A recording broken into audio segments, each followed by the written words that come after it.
লাইফে প্রথমবার মাঝরাতে উঠে ট্রেন ধরে তারাপীঠে গিয়ে পুজো দেওয়ার মজাটাই আলাদা। নমস্কার public, Debanjan is back again with another video.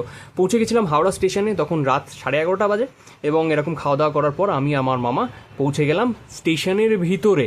Ticket কাটা হলো, জলও ভরা হলো, তারপর দেখি ট্রেনও এসে পৌঁছে গিয়েছে। ট্রেন ধরে মোটামুটি একটু ল্যাদ খাচ্ছিলাম, তারপরে যখন চোখ খুললো দেখি 3:06 রামপুরহাট জংশনে তখন পৌঁছে গিয়েছি। এবং সেখান থেকে এরকম 1 কাপ গরম গরম চা নিয়ে নিলাম, অটো ধরলাম, অটো আমাদের পৌঁছে দিল তারাপীঠে। এবং সেখানে গিয়ে এরকম হোটেলটা সত্যি ভুতুড়ে হোটেল ছিল, জানি না কেন। তারপর পৌঁছে গেলাম আমরা পুজোস্থলে, এবং সেখানে কিছুটা ফুল মালা নিয়ে নিয়েছিলাম, এবং কিছুক্ষণ বসে অপেক্ষা করার পর এরকম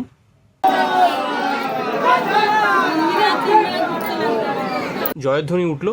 এবং এই যে তোমরা দেখতে পাচ্ছ ছবিগুলো, এইগুলো হচ্ছে দশমহাবিদ্যার দেবীদের ছবি। সত্যি কথা বলতে প্রথমবার তারাপীঠে গিয়ে পুজো দেওয়ার মজাটাই আলাদা, কিন্তু সত্যি আমার সত্যিই মনটা শান্ত হয়ে গিয়েছিল।